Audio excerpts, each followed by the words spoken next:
கடந்த தென்னாப்பிரிக்காவுக்கு எதிரான டெஸ்ட் தொடரின் போது ஒரு வருடமாக இந்திய அணியுடன் பயணித்ததால் ஏற்பட்ட பணிச்சுமையால் பாதிக்கப்பட்டுள்ளதாக தெரிவித்த இஷான் கிஷன் தன் குடும்பத்தை பார்க்க அனுமதி கொடுக்குமாறு பிசிசிஐயிடம் கேட்டார். அதில் நியாயமும் இருந்ததால் பிசிசிஐ உடனடியாக அந்த தொடரிலிருந்து விடுப்பு கொடுத்தது. அந்த நிலையில் இந்திய அணிக்காக மீண்டும் விளையாட தற்போது நடைபெற்று வரும் 2024 ரஞ்சிக் கோப்பையில் விளையாடி பார்முக்கு திரும்பி தயாராக இருங்கள் என்று பயிற்சியாளர் ராகுல் டிராவிட் அவருக்கு அறிவுரை தெரிவித்தார். அதனால் கடந்த 9ஆம் தேதி ஹரியானாவுக்கு எதிராக துவங்கிய போட்டியில் தன்னுடைய மாநில அணியான ஜார்க்கண்டுக்கு இஷான் கிஷன் விளையாடுவார் என்று எதிர்பார்க்கப்பட்டது. ஆனால் அதனை செய்யாத இஷான் கிஷன் மும்பை அணியின் கேப்டன் மர்திக் பாண்டியா மற்றும் குர்னால் பாண்டியா ஆகியோருடன் இணைந்து குஜராத்தில் உள்ள கிரண்மோர் அகாடமியில் பயிற்சி மேற்கொண்டு வருவது தெரியவந்தது. அதன் காரணமாக தற்போது இங்கிலாந்துக்கு எதிரான கடைசி 3 டெஸ்ட் போட்டிகளில் விளையாடுவதற்கு அறிவிக்கப்பட்ட இந்திய அணியில் இஷான் கிஷன் தேர்வு செய்யப்படவில்லை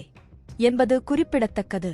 இந்நிலையில் பயிற்சி எடுக்க தேவையான நேரம் இருக்கும் ஒரு வீரருக்கு இந்திய அணிக்காக விளையாட வேண்டும் என்ற எண்ணத்துடன் ரஞ்சிக் கோப்பையில் விளையாடுவதற்கு நேரமில்லையா என இஷான் கிஷனை முன்னாள் வீரர் இர்பான் பதான் விமர்சித்துள்ளார். இது குறித்து இர்பான் பதான் தனது எக்ஸ் பக்கத்தில் இஷான் கிஷனின் பெயரை குறிப்பிடாமல் மறைமுகமாக விமர்சித்துள்ளது பின்வருமாறு: பயிற்சி எடுப்பதற்கு போதுமான உடல் தகுதியுடன் இருக்கும் ஒருவர் உள்ளூர் கிரிக்கெட்டில் விளையாடாதது பற்றி குழப்பம் ஏற்படுகிறது. இது எப்படி அர்த்தமுள்ளதாக இருக்கிறது என்று பதிவிட்டுள்ளார். நன்றி, வணக்கம்.